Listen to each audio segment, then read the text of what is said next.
Baruch atah Adonai Eloheinu melech haolam, asher קידשנו במצוותיו וציוונו לעסוק בדברי תורה. Amém. Amém. Obrigado, Deus, que nos ordenou a lidar com as palavras da Torá, nos ocupar, né? Lá só, que acho que essa é a melhor tradução. A continuação é Ve'arev na Adonai Eloheinu et divrei toratecha befinu vefi amcha beit Israel venihi anachnu vetzetzaenu vetzetzai amcha beit Israel כולנו יודע שמך ולומדי תורתך לשמה ברוך אתה אדוני המלמד תורה לעמו ישראל. E a última bênção é igual a que a gente faz quando a gente é chamado na Torá, né? Baruch atah Adonai Eloheinu melech haolam asher bachar banu im kol amim venatan lanu et torato. Baruch atah Adonai noten haTorá. Amém. Bem-vindo a todos para mais esse estudo da Parashá Ekev. Bem-vindo, André. Obrigado por ter aceitado o nosso convite. E a palavra é sua. Vou te colocar. Não sei, você vai precisar. Você vai mostrar alguma coisa? Preciso te colocar como... Sim, vou colocar o texto na tela daqui a pouco, tá? Então tá bom, já te deixei como co-host. Vamos ver se dá certo. Tá bom. Bom, já que está gravando, eu prometo me comportar. Não. Espero, como eu faço sempre a brincadeira, como fazia, todos tomaram seu analgésico, Rivotril, etc. Eu vou começar, tá? Bom. Tá bom. Então, o povo, os israelitas estão à beira da entrada e nós temos em Deuteronômio todo um tom muito humano, onde Moisés se dirige ao povo, são sempre o último discurso, tem o primeiro, o segundo, o terceiro. Todos eles sempre têm um tom de um pedido, né? De uma súplica, tem um tom de súplica. E é interessante, né? Porque todo o tom da Torá até então, não até em tom, mas até então, sempre foi de alguém dando ordens poderosas, né? Sempre é o Eterno que se manifesta através de Moisés, às vezes diretamente, e dessa vez a gente não tem esse tom. Nós temos uma súplica, é um tom diferente, um tom muito humanizado, né?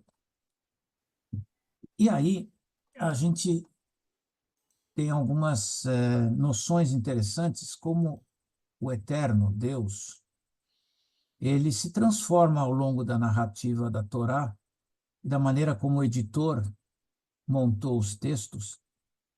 Começa com Bereshit, e vai Bereshit, vai Shmot, vai Kra, Bamidbar, e chegamos em Dvarim, palavras ou coisas. Palavras, né? Palavras. Quem se lembra como na criação do mundo, do universo, o vetor da criação foram as palavras. E aqui a gente termina o livro também com palavras, né? Então, a gente percebe uma transformação de Deus, né? Deus começa de uma maneira muito criativa, parece que ele vai dominar tudo, mas ele se depara com um primeiro desafio, que é o homem. E tem que voltar lá na origem de Gênesis, de Bereshit, porque o caráter humano, que é o que nós sempre estamos estudando na Torá, ele se baseia sempre em um processo meio sistêmico, repetitivo, onde, para ele poder escrever sua história, ele precisa desafiar Deus. E Deus, aos poucos, se acostuma com isso, e o que evolui entre nós e Deus é sempre um diálogo. Um diálogo, um desafio, uma coisa muito normal e muito familiar entre nós. Então, agora eu vou colocar um texto aqui para vocês na tela,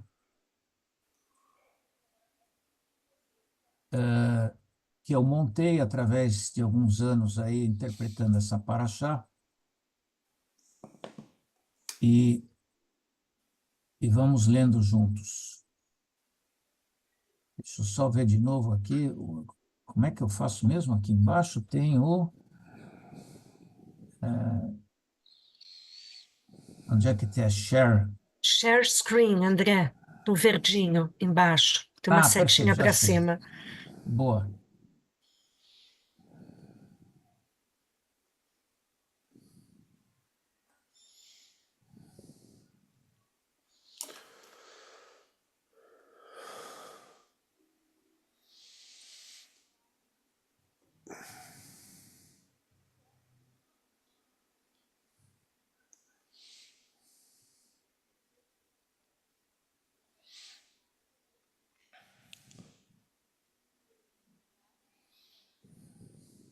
Dá para ler, né?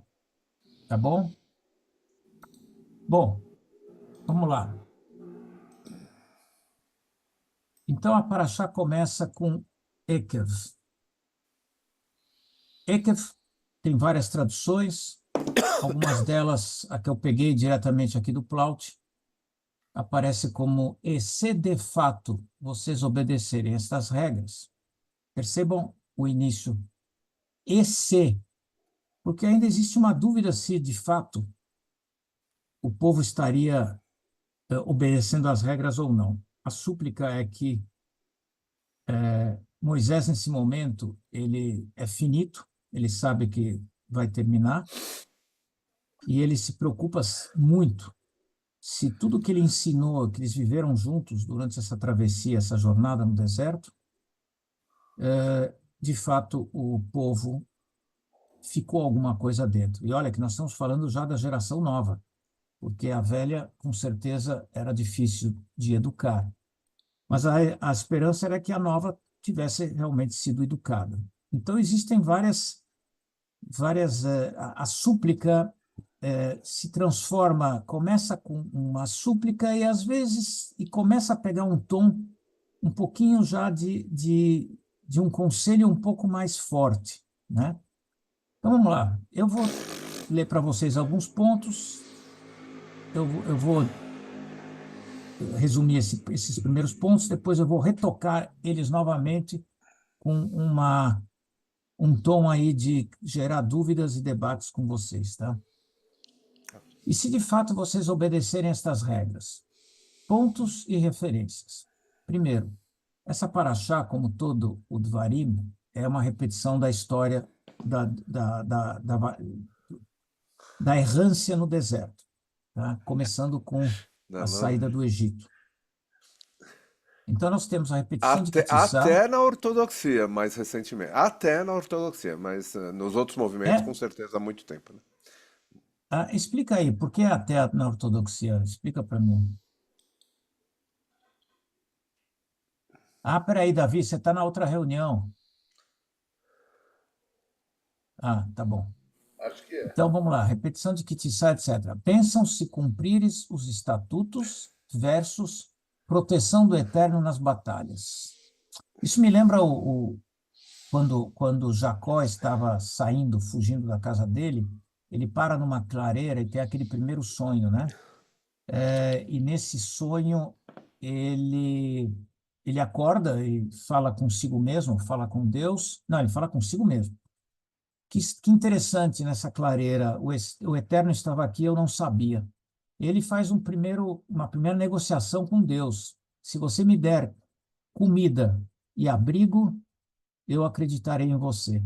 Essa primeira, eu diria, primeira negociação ou permuta entre Jacó e Deus, para que Deus o acompanhe. Ou seja, ele se resume às primeiras necessidades dele atendidas, que é a da sobrevivência. Então, aqui nós temos bênçãos, se cumprir os estatutos, versus, como recompensa, proteção do Eterno nas batalhas. Depois, não misturar-se a outras nações e adotar outros costumes. No entanto, não só respeitar o estrangeiro, mas sim o integrar à sociedade. Isso é importante.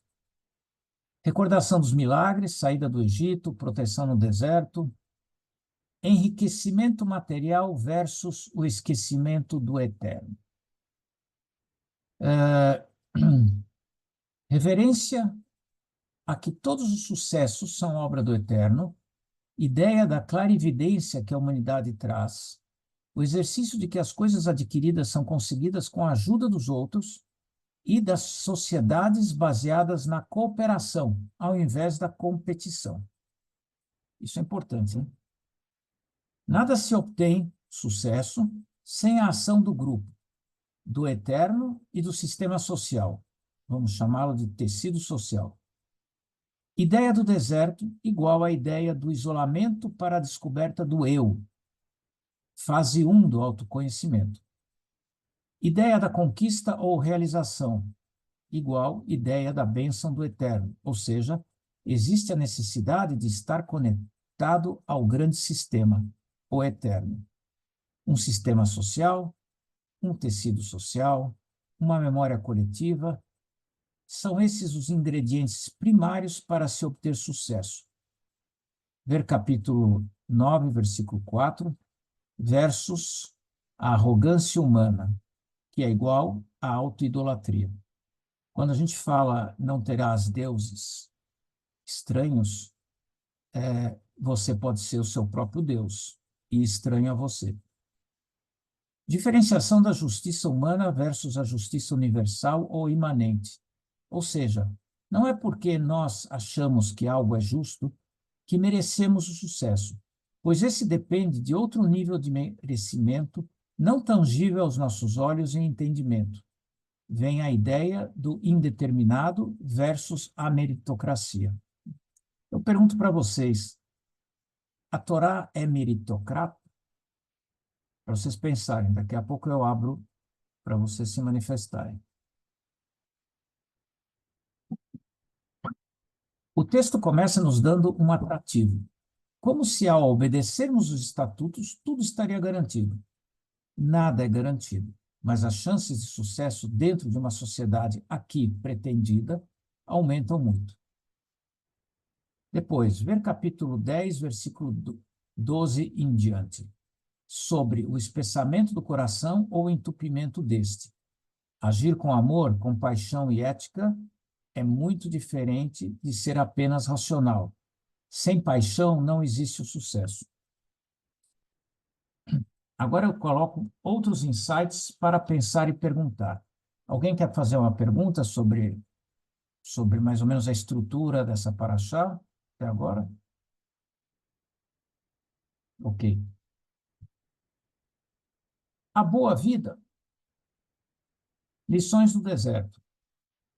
Deus, a divina providência, sustentou os israelitas no deserto materialmente, o maná.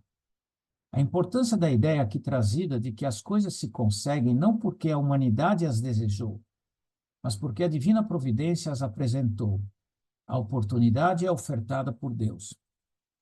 O homem bíblico via sua realidade totalmente conectada ao dependente de um diálogo com um sistema maior, o eterno. O eterno igual o tempo dos processos.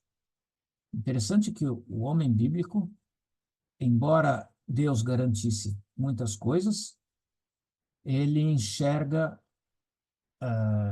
Deus como um processo também, não como uma garantia. Então, vou repetir aqui. De um diálogo com um sistema maior, o eterno igual a tempo dos processos, que é a sua própria mente, maior que a sua própria mente. Ou seja, vivia consciente de seu limite, sem por isso se limitando a buscar sempre a conhecer, criar e realizar. Isso não era um impedimento de estar vivendo a realidade. A ideia do sofrimento no deserto tem sempre um objetivo maior, o de educar. Aqui vocês podem ver a referência para Shakti-Sá, o bezerro. Vocês acham que esse bezerro é tecnológico? Bom. O mérito do homem pertence a Deus e à divina providência. Se o homem cumprir e seguir os mandamentos, então Deus proverá a recompensa? Ou melhor, as chances de se conseguir o caminho do sucesso aumentam muito. Depende da sociedade que se vive. Portanto, devemos perseverar a criar uma sociedade em que as leis divinas possam existir, ou seja, justiça, justiça perseguirás. Lembram dessa paraxá, né? Tzedek, tzedek, titov.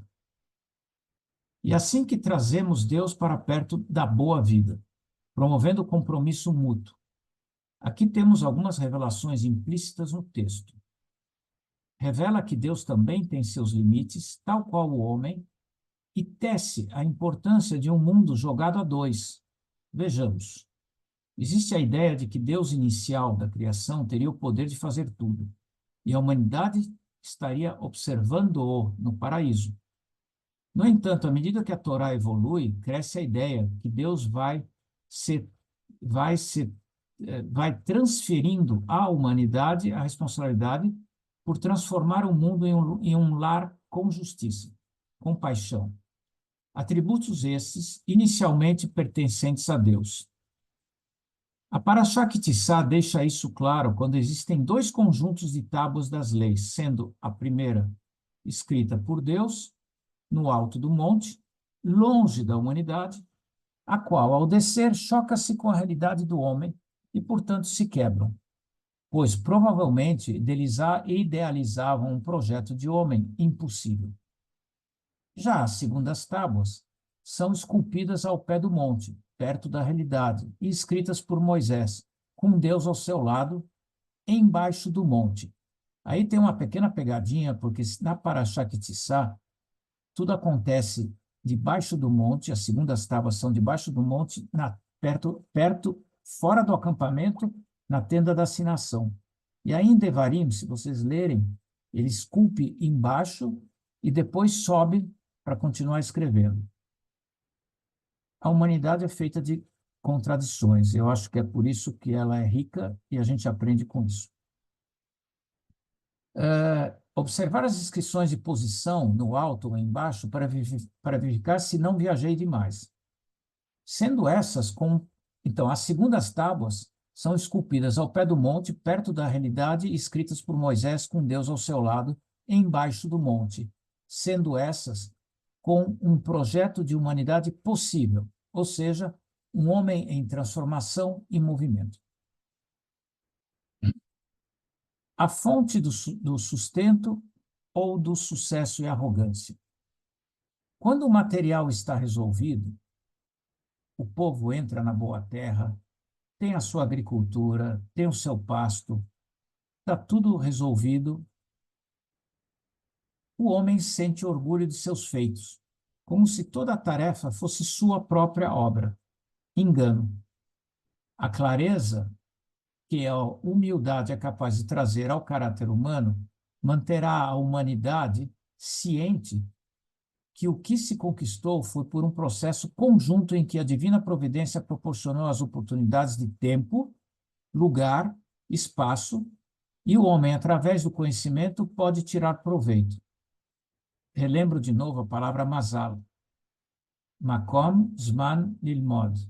Mesma coisa, igual, lugar, tempo e estudo, que também significa milagre e sorte. É assim que o homem bíblico enxergava o mundo.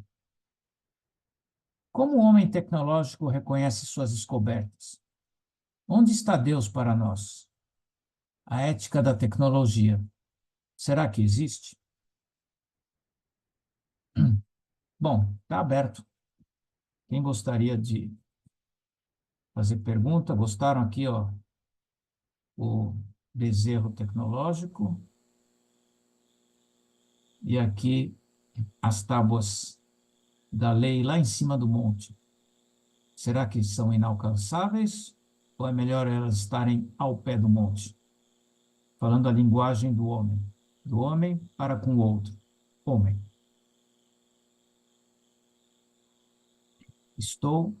Sou todo ouvidos. Quer que eu deixe o texto e as figurinhas ou posso tirar o texto? Acho que pode tirar, André. Fica mais fácil para a gente se Tá ver. bom, para a gente poder se enxergar, né? Exatamente. Se enxergar no outro. ninguém falou, eu vou falar um pouquinho. Primeiro, pedindo desculpa pelo atraso, mas cheguei um pouco, mas cheguei a tempo de ver tudo. Eu só queria fazer um pequeno comentário quando você falou ali do versículo 12 do capítulo 10, que o 12 e o 13, na sequência, eles podem ser considerados como... Porque na semana passada, né, na paraxá anterior, a gente leu o Shema. E leu o primeiro parágrafo, Shema, o Ve'ahavta.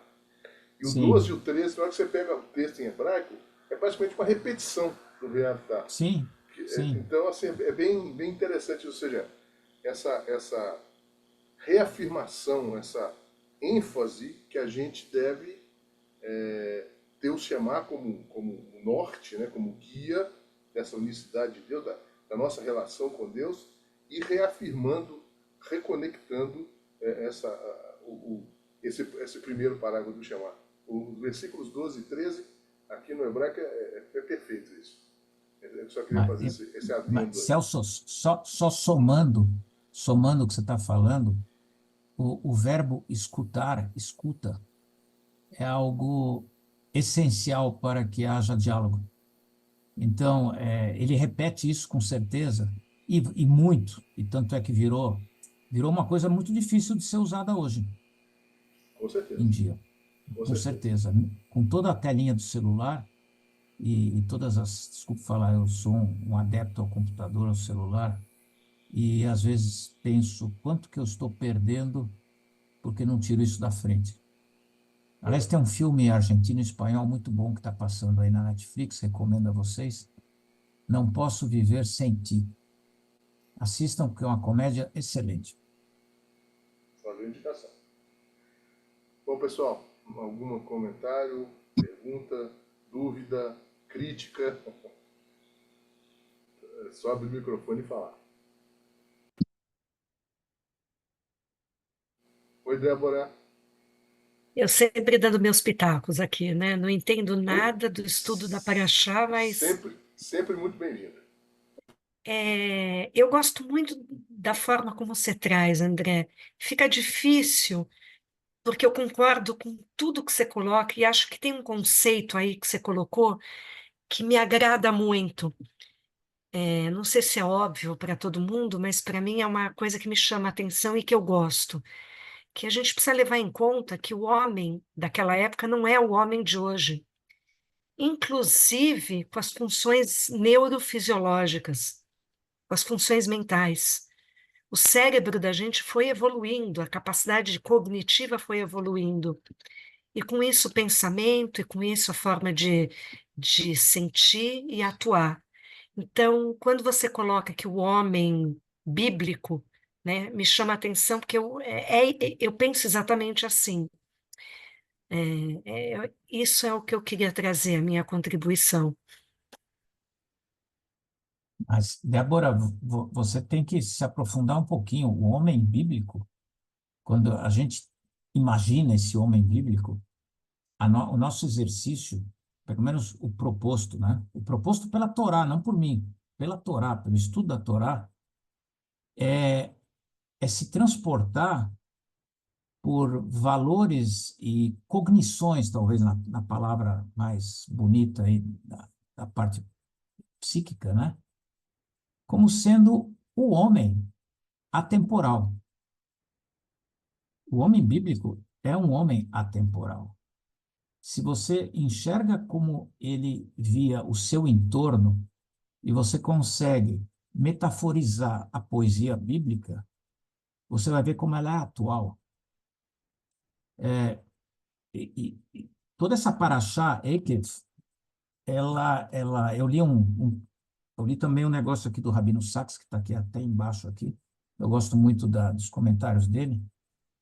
Ele faz a relação de todo esse discurso de súplica de Moisés, não só em Ekev, mas no conjunto todo, mas particularmente em Ekev, porque Ekev tem umas coisas meio práticas, né? Quando você tiver sucesso na sua terra, você vai ter sucesso, você vai resolver teu problema de fome, acabou o maná, você vai poder passar o arado e ter a sua plantação, você vai ter o seu boi, você vai ter tudo.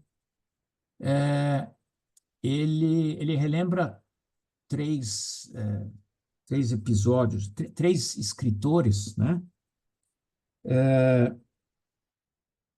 Que basicamente, o mais moderno deles, por exemplo, é o Paul Kennedy, que escreveu Ascensão e Queda das Grandes Potências.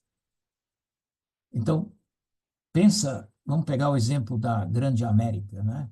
O que forjou a América? Não eram aqueles valores que também foram importados da Revolução Francesa, de humanismo, etc.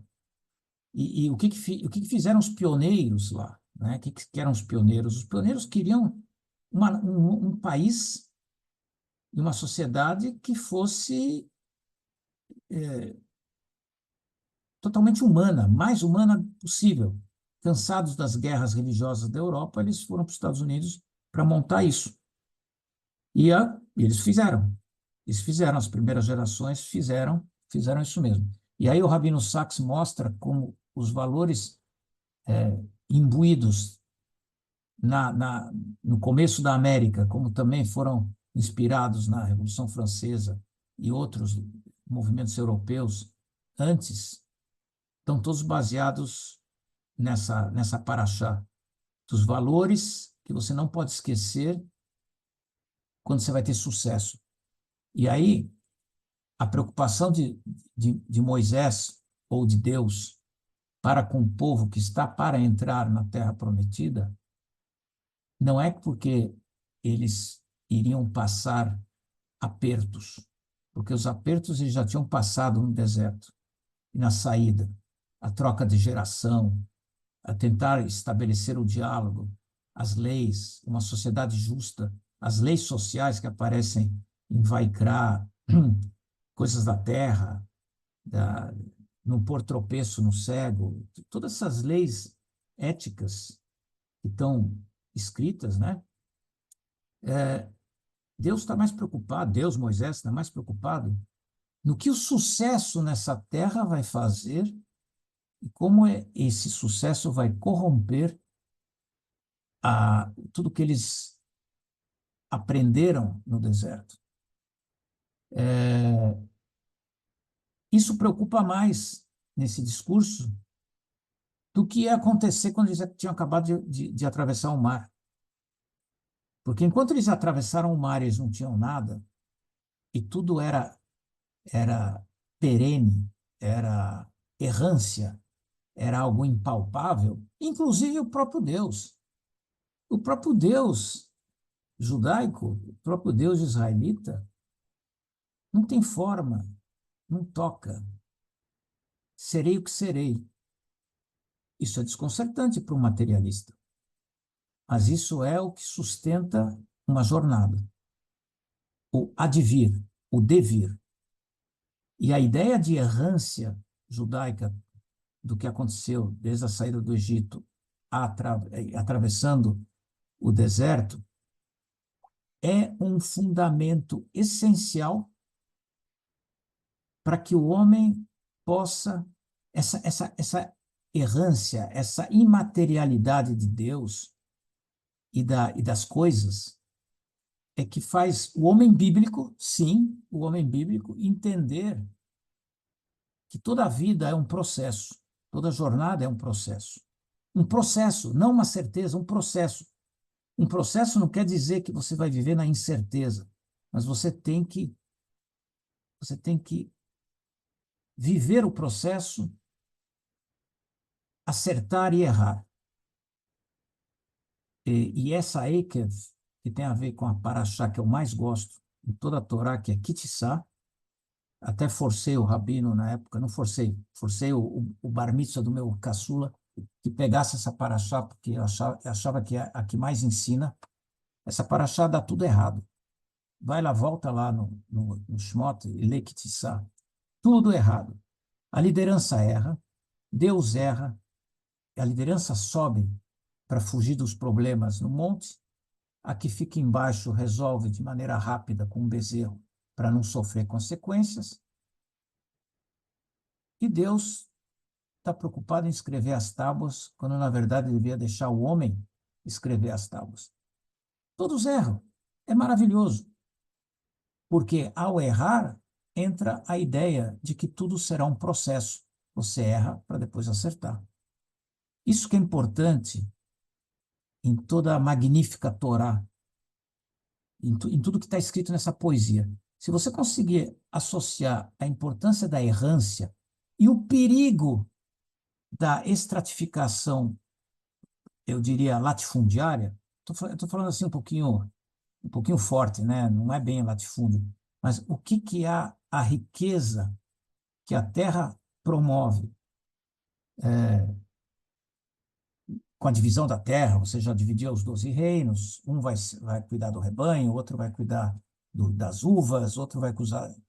Cada um vai ter sucesso.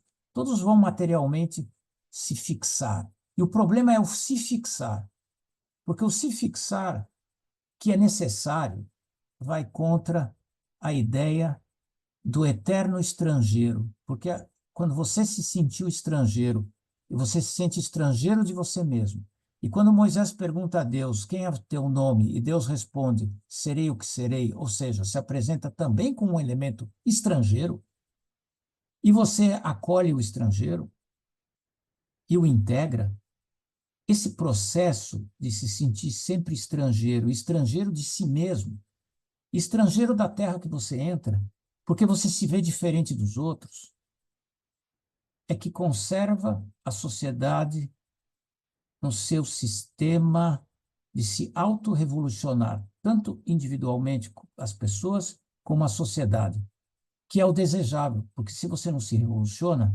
você se fixa e você envelhece. Tanto é que está escrito nessa paraxá, e você se sentirá velho. Ou seja, quando você se fixar, enriquecer e esquecer do eterno, você envelhecerá, porque não terá mais energia. Está escrito, de uma outra maneira, está escrito aqui no texto. Então, eu queria trazer para vocês a importância de se enxergar a poesia e o homem bíblico como sendo um atemporal e um processo. Então, quando você falou o homem bíblico, vamos pensar, hoje somos diferentes cognitivamente, não somos diferentes cognitivamente. Temos muita capacidade de entender outras coisas, mas de se entender a si mesmo, esse processo é contínuo e atemporal. Minha visão. Pois não. Eu vejo diferente. Eu vejo que é uma evolução. O ser humano, ele foi, a partir das várias tentativas e erros, biologicamente, ele foi evoluindo, ele foi aprendendo com seus erros. Como você mesmo falou, é um processo. Foi um processo. Até o conjunto do certo e errado, do justo e do não justo, do permitido, do aceito, né, de acordo com uma construção de uma sociedade mais justa, isso também foi, ao longo do tempo, sendo aprendido e construído. E isso é em função de uma mudança biológica no nosso cérebro. Isso não sou eu que estou falando, isso é fato. Então, se a gente Tá. pegar um hominídeo de muitos anos atrás e comparar com hoje, você vê estruturas diferentes. E é claro que o comportamento vai ser diferente em função disso. É só isso que eu penso. É nesse Concordo, sentido que eu concordo. penso, né? Eu Sim. acho que, agora, falando de uma maneira mais social, eu acho que justo, justiça, ética foi sendo construído ao longo do tempo, né? O homem, lá atrás, ele não tinha o mesmo senso de coletividade que o homem de hoje tem. Então, a minha questão é assim, a gente foi um povo que foi aprendendo e foi se evoluindo, tendo que evoluir para dar conta e se sustentar, sobreviver. Nesse sentido, é o que eu penso. Você arriscaria, ou o teu insight responde a minha última pergunta lá no fim? Vou Qual que repetir a é? pergunta. talvez responda, mas tenta puxar um pouco mais. A gente está pronto, a gente está pronto para se relacionar com o outro, com o melhor do outro. Então, eu imagino, entendo, para mim, Deus está em tudo. Está dentro de mim, está dentro de você, está dentro de todos os seres vivos. E eu vou falar alguma coisa aqui que eu penso que talvez vocês fiquem um pouco impactados, mas Deus também está nos objetos inanimados. Deus está em tudo. A energia divina está presente em toda a criação. E eu acho que o tal do Tikkun Olam, o tal da vinda do Mashiach, tá na gente sair da dualidade e entrar numa unicidade. Eu não sei se era isso que era para responder para você, mas estou aproveitando para falar a forma como eu sinto e como eu vejo. Não existe resposta definida, cada um tem um Deus. E eu acho que quando Deus fala, faz isso ou não faz aquilo, né, na Torá, ele também nos deu o livre-arbítrio. E com que parte sua você vai atuar? Você escolhe. E se você erra, são várias tentativas e erros para você evoluir e chegar num acerto. Isso diz respeito a tudo que existe. Então, onde está Deus? Deus está aí, está dentro de cada um, e tem horas que você não usa, e tem horas que você usa essa divindade interior.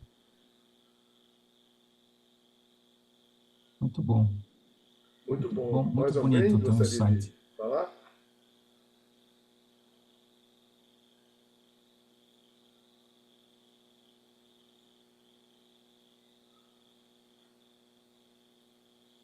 Realmente é uma Nossa, foi tão impactante assim que ninguém fala. Não, eu vou falar um pouquinho. Estão pensando.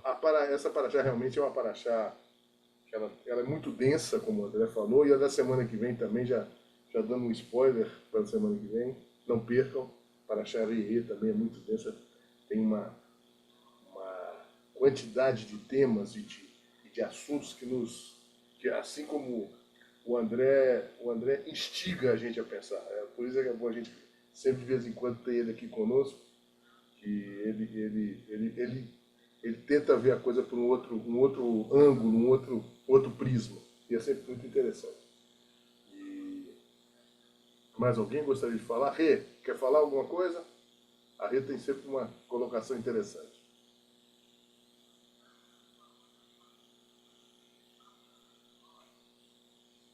Manda, Aguinaldo. Aguinaldo. Eu queria acessar aquele material para ler com calma, é possível? O que eu acabei de colocar Que no você, texto? que você apresentou aí. Sim, que tem o bezerro tecnológico.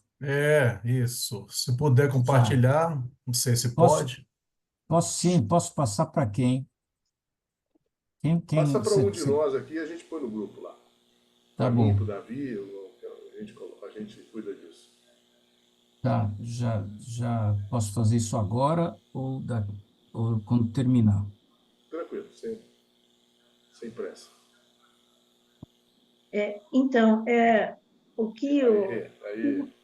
uma coisinha que o André falou, que eu fiquei, e ainda estou pensando, que é o seguinte, que Deus também tem limite.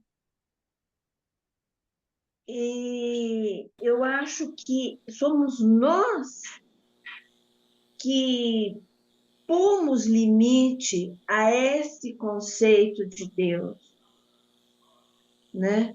E por isso que a gente precisa de todo esse processo de erro, acerto, tentativa, diálogo, enfim, para a gente cada vez mais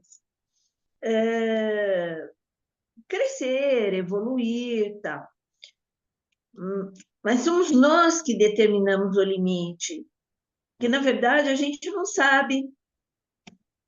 A gente não sabe. Sabe aquela ideia de que a gente dispara uma flecha, mas em termos abstratos, ela nunca chegaria ao alvo, porque a distância sempre vai se partindo, quer dizer, o limite, ele está sempre sendo empurrado para frente, e é isso que dá a continuidade, a gente não sabe até quando, desse processo evolutivo, inclusive dentro da ética, dentro do comportamento ético, né?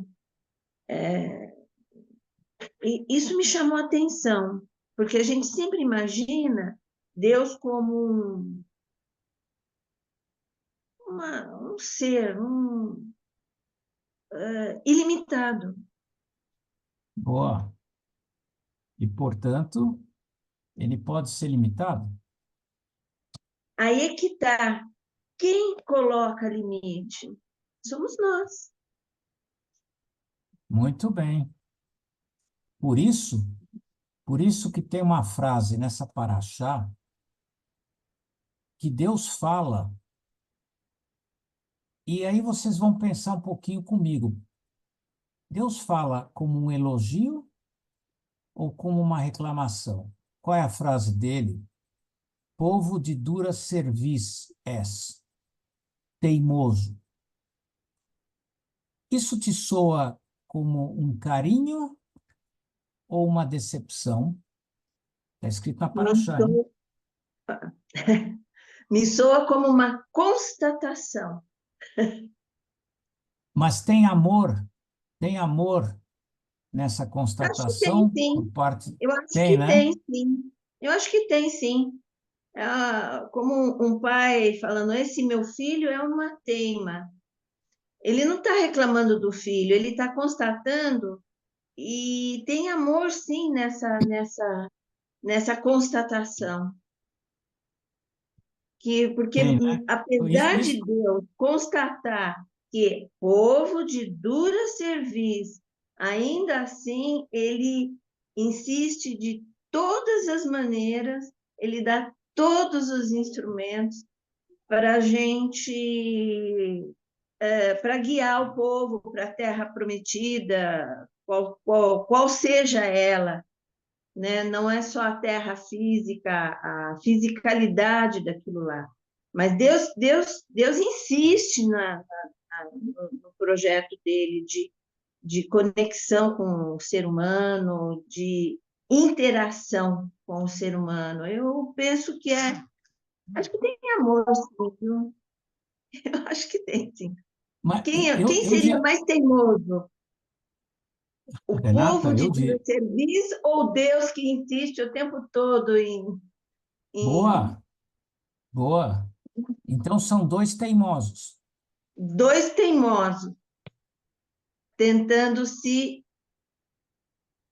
conectar, Se comunicar, se comunicar, interagir, interagir, interagir.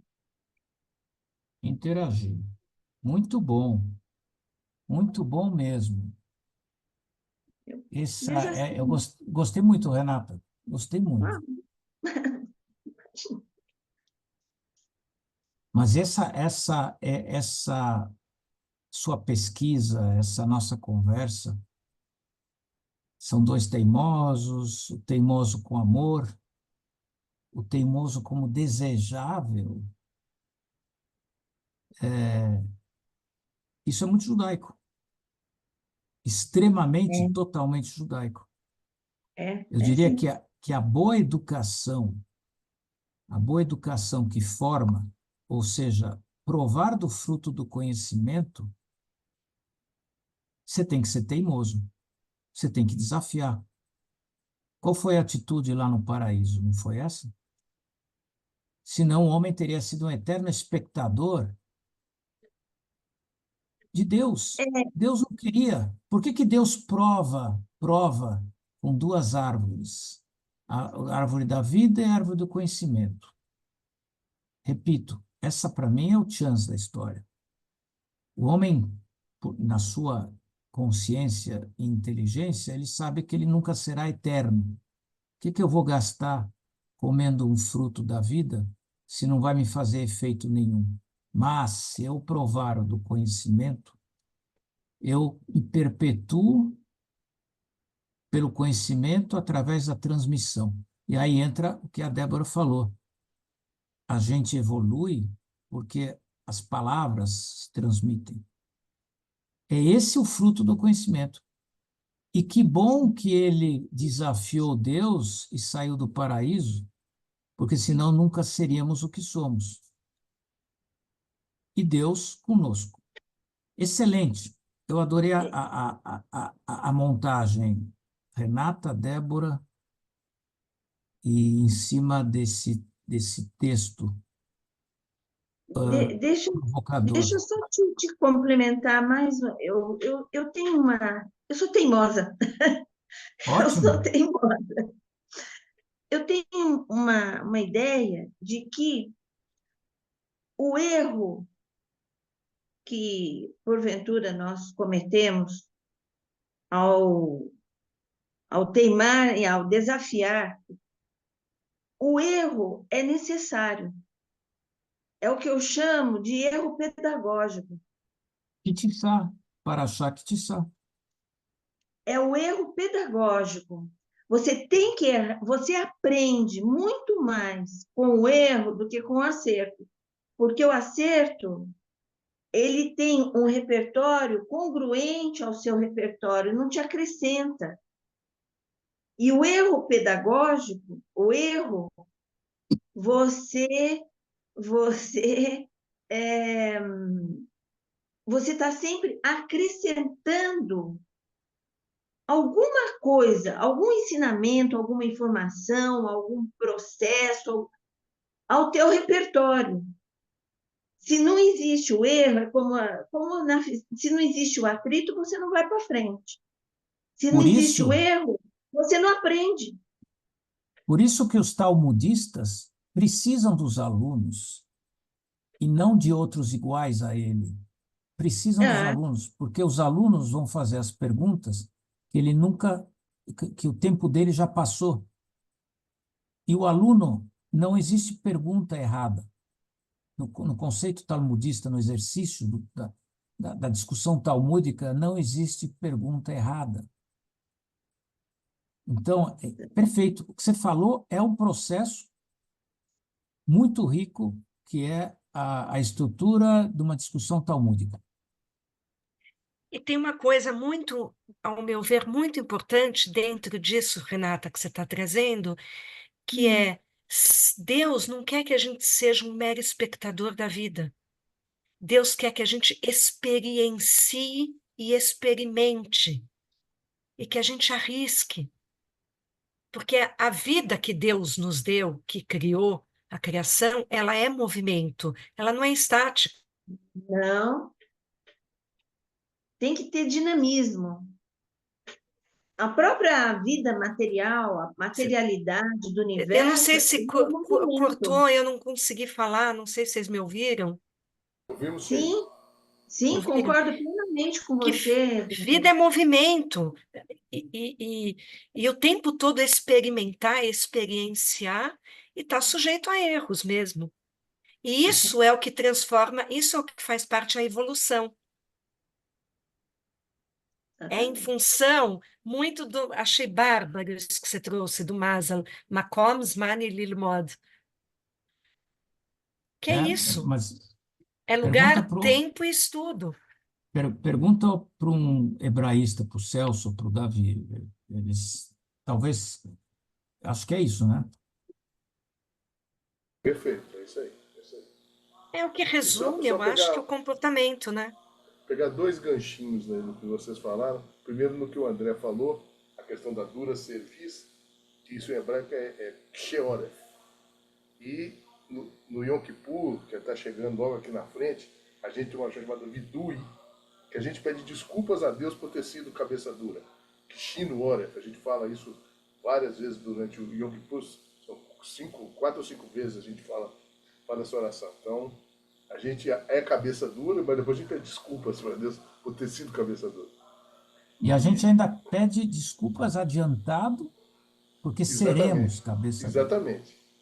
E o que a Débora falou também, que Deus não só ele tem uma relação conosco, ele nos estimula a sermos parceiros na criação. Porque a criação não acabou lá Isso. no primeiro Shabat, não. A criação se faz diariamente. E nós somos estimulados a sermos parceiros nessa criação. Eu acho que é interessante isso. também a gente ter esse aspecto. Posso só falar uma coisa? Eu trocaria a palavra teimosia por rigidez, inflexibilidade. Inflexibilidade. Exatamente, é dura, ou seja, a cabeça não se move. A famosa cabeça dura. Bom, pessoal, agradecendo. Claro. Celso, só uma coisa. Posso compartilhar minha tela por 2 segundos? Claro. Preciso desse pequeno bom humor para terminar a drachá. Pode ser? Eu não sei quem é que... Alguém que segurou aí, tá?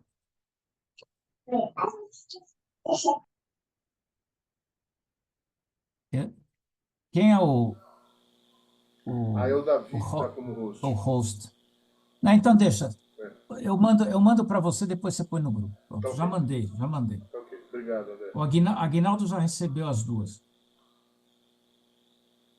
Bom, então, Obrigado, pessoal. Obrigado, André, pela instigante drachá, como sempre. Obrigado. obrigado a vocês. É sempre um prazer receber vocês. Obrigada, boa noite. Relembrando, sábado, 9h30, Parashá Ekev, nosso Shaharit, lá na Rua Bahia, 1260, ou nesse mesmo link, pelo Zoom, para quem puder estar presente, melhor. Quem não puder vai poder se conectar aqui pelo Zoom. E já antecipando que semana que vem temos toda a nossa programação. Segunda-feira, curso de judaísmo.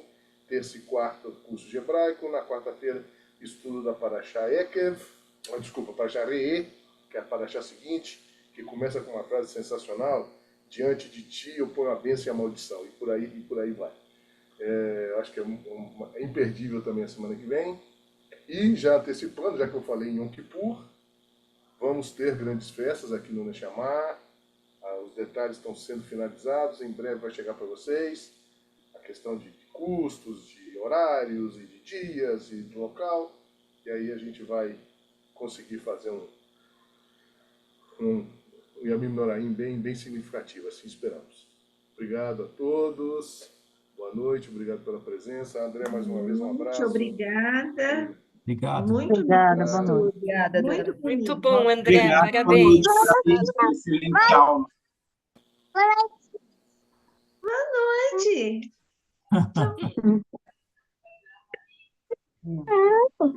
Pronto. Tchau, gente. Boa noite. Boa noite, Tchau, boa tchau. noite. Boa noite. Sharkoach. Tchau, boa. Obrigado, Aguinaldo. Chacor para vocês. Tchau, gente. Boa noite.